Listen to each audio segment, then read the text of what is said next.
ರಾಜಧಾನಿ ಬೆಂಗಳೂರಿನ the Rameswaram ಕೆಫೆಯಲ್ಲಿ bomb blast ಮಾಡಿದಂತಹ ಬಾಂಬರ್ಗಾಗಿ ಒಂದು ಕಡೆ ಪೊಲೀಸರು ಮತ್ತೊಂದು ಕಡೆ ಎನ್ಐಎ ತೀವ್ರ ಹುಡುಕಾಟವನ್ನು ನಡೆಸ್ತಾ ಇದೆ. ಆದರೆ ಈ ಚಾಲಾಕಿ ಬಾಂಬರ್ ಮಾತ್ರ ಯಾರ ಕೈಗೂ ತಗಲಾಕೊಳ್ತಾ ಇಲ್ಲ. ಹಾಗಾದ್ರೆ ಈ ಶೋಧ ಕಾರ್ಯಾಚರಣೆಯಲ್ಲಿ ಇವತ್ತಾದಂತಹ ಬೆಳವಣಿಗೆಗಳು ಏನು? ಬನ್ನಿ ನೋಡ್ಕೊಂಡು ಬರೋಣ. ರಾಮೇಶ್ವರಂ ಕೆಫೆ ಸ್ಫೋಟಿಸಿದ ಬಾಂಬರ್ ಎಲ್ಲಿ?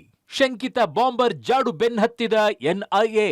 ಬಳ್ಳಾರಿ ಮಾಡ್ಯೂಲ್ನ 4ವರಿಗೆ ಎನ್ಐಎ ಡ್ರಿಲ್. ಹೌದು, ಬೆಂಗಳೂರಿನ ರಾಮೇಶ್ವರಂ ಕೆಫೆಯಲ್ಲಿ ಬಾಂಬ್ ಬ್ಲಾಸ್ಟ್ ನಡೆದು ಇಂದಿಗೆ 8 ದಿನ ಕಳೆದಿದೆ. ಬಾಂಬ್ ಇಟ್ಟು ಎಸ್ಕೇಪ್ ಆದ ಬಾಂಬರ್ ಮಾತ್ರ ಇನ್ನೂ ಪತ್ತೆಯಾಗಿಲ್ಲ. ರಾಮೇಶ್ವರ ಕೆಫೆ ಬ್ಲಾಸ್ಟ್ನ ಆರೋಪಿ ಕೊನೆಯ ಬಾರಿಗೆ ಬಳ್ಳಾರಿಯಲ್ಲಿ ಕಾಣಿಸಿಕೊಂಡಿದ್ದು, ನಂತರ ಎಲ್ಹೋದ ಅನ್ನೋ ಬಗ್ಗೆ ಯಾವುದೇ ಮಾಹಿತಿ ಲಭ್ಯವಾಗಿಲ್ಲ.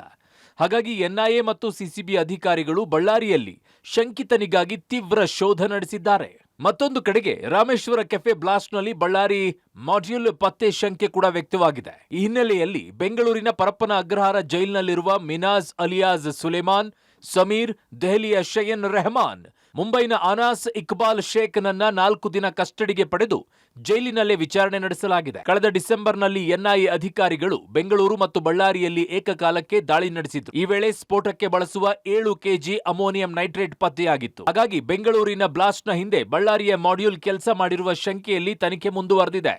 ರಾಜ್ಯ ಕರಾವಳಿಯಲ್ಲಿ ಹೈ ಅಲರ್ಟ್. ಕಲಬುರಗಿ, ಹುಬ್ಬಳ್ಳಿಯಲ್ಲಿ ಶಂಕಿತನಿಗೆ ಶೋಧ.